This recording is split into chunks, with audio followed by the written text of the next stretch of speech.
foldable phones, which I think I can't recall if we covered the first Galaxy Fold, but regardless, we've got the second one now that's now come out. And I still remember laughing at the first Galaxy Fold, and it's not to be negative. I think it's a fantastic idea, but gee, it didn't work very well.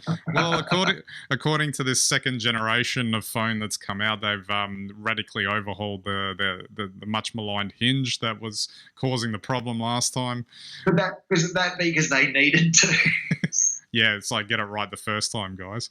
But what's interesting, I guess, in this overall discussion is not only was that launched, but there was also Microsoft launching, or I guess it's not out to buy yet, but it will be shortly, the Surface Duo, which is a different interpretation of a foldable device. I don't know if you'd really call it foldable, it's more book-like because it's got the I guess a 360 hinge, which lets you, turn it into any configuration. And it's a bit harder I mean, we can get into it shortly, but the Fold seems to be trying to be a phone in a certain configuration, a tablet in another, whereas the Surface Duo is really just a dual screen tablet. But it's got the ability to fold over, so you could, I guess, hold it as a phone as well. And it's just, I guess, a different interpretation of how to, treat these devices and how you would use them. But it would seem to be still, like, to me, the form factor seems to lean towards more tablet use for me anyway. Look, this is an idea that was an idea 15 years ago, and to me it's kind of, and I'm not knocking it because I like the idea, but I think its relevance today is maybe limited. And this is just like a dog with a bone. We said we'd have a foldable phone back in 2003, and we're still working on it for you. Well, in 17 years you haven't made it work. Maybe it's time to shelve it because devices have moved on. You don't need a phone that's a tablet anymore because you've got a phone and a tablet already. And it's nice, but, maybe folding out your phone into a tablet while you're walking down the street so you can better check where you are on Google Maps is a little bit like in the early days people taking their iPad out and snapping photos of people, which used to be nothing short of comical. Well, which they still do, it would seem. The interesting thing with looking at these two things, I guess the Surface Duo is a bit better in this regard because it's literally thinner when folded. But the thing that kind of sticks out with the Galaxy Fold is that it's just so thick in its folded form. And given that, smartphones in general, the traditional ones now, as they've been come to know, they're getting quite thin and light, and you want access to the screen pretty much, instantly. That's why it's, in that position, and that's why it's got that design.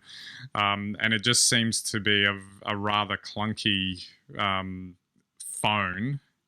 It seems to be, in its tablet sort of configuration, fine for a tablet, but then why would you need that? You could, like you said, you could just go out and buy a tablet if that's the use case you were going to use it for. And this is the thing about maybe the idea is just past, because I'll ask you this question. You're usually up on these sorts of things. The idea was you needed a foldable phone because you needed a bigger screen. Okay, fair enough. But now we're moving to voice commands. You can ask Google where you're going and get voice directions. Do you need the map? I guess, and everyone's got pods in and, do you really, what do you think? Do you really need something you can fold out so you can get a better look at it when you can get verbal instruction? It seems to be an extra level of friction to me, introducing this particular concept.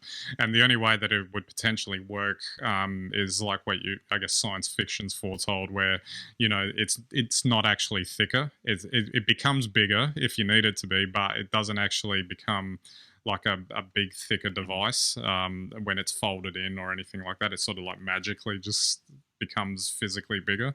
And I don't know if that really has any potential sort of like I said, if they were able to do that, maybe it's got a use case. But like you said, it's I don't see instances of people walking around and having the need to extend the size of their screen while they're on the street or out somewhere else. Not in like like many occasions. It seems to me like something you'd do once every 6 months or something, maybe.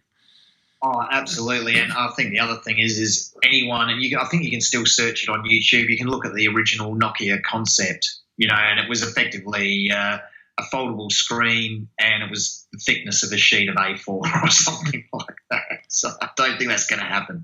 The other thing that's also a barrier with these sorts of devices, and again because they're still in their first generations, I guess, is that they're just so expensive. So I believe the Galaxy Fold is 2,000 US, which that's hefty. The Surface Duo is 1,400. So it's a lot of money for a new device that's kind of unproven in a way, untested in like not so much from the gimmick point of view, the theory point of view, but just the day-to-day pragmatic use of such a device. You can buy yourself a phone and a tablet for that price, and I mean, I would like to know what Samsung are thinking, because effectively that's up against the Galaxy Note. So I don't know. Good luck. So it's pushing the boundaries. Oh, absolutely. I mean, and just on that, the Note Ultra, that new one that they released with the pen and everything, seems far more. It's funny. It seems like it's far more closer to a phone/tablet than what the Galaxy Fold is, because it's got that balance between like a huge screen, but also that smartphone sort of design. Right. The use case is, other than them going out and saying, "Oh, we can do this," so we did, and they have, and now we have it, and so it just becomes an interesting curiosity.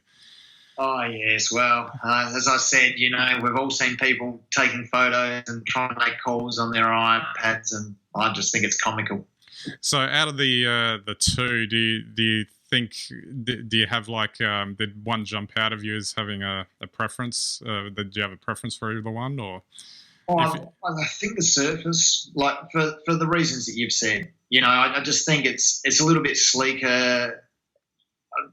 But looking at them, I did actually think the thickness of the Samsung must be so it can't break this time around. So the Samsung's probably really robust. But who wants to carry a house brick in their pocket? Yeah, well, didn't we do that in the late 90s when the phones started coming out to begin with?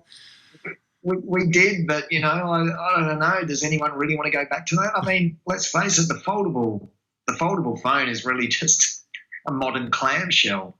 Does anyone really want to go back to that? Yeah, exactly. And that's why I think, even for me, like if I was looking at both of them, the Surface Duo kind of stands out as something that's potentially a little bit more interesting in terms of what it could be used for. And also because I guess it's got that sort of Microsoft attachment, so they're probably going to be designing their version of Android to talk to their other devices and all that sort of stuff. So you get more of a potential of interactivity with something like that, I guess. I think the nice thing about the Surface is that it's part of the Surface range, so you naturally can connect it to the Surface Pro, whereas Samsung really makes phones, and so it's just another sort of handheld device where does it sit? So I think Samsung are probably pushing the limits of the technology and trying to make something that they can sell, but as I've said, I really just don't know if there's a need for it. Well, just on that, and maybe as a final point to wrap it up, is where this is going. I think we've spoken in years past about the smartphones effectively become the device for everyone, and then it becomes, well, what's the next thing? Not so much the next phone, but it's like, what is the next device that replaces everything? We used to have like the PC, the computer as the center of that. The phones become the center of that, and it may just be that it's going to take quite some time still before that next thing becomes a reality. And not just an in theory concept type idea, the idea that it actually has practical world case, sort of, a case for it to be used in the real world. Exactly, and I think that's, we've seen the PC tower magically just disappear. I mean, we knew it was going to happen, but nobody made an announcement. It's just gone, so now, and I think we've seen it with some of the devices. Certainly, with what we've seen with the iPads now, an iPad, a monitor, and a keyboard, you're there. So I really think that's probably, in my mind, why you don't need a foldable phone. You probably need a tablet, and you probably need a phone. So you either have a tablet or a laptop and a phone, and I think that's pretty much where it's going.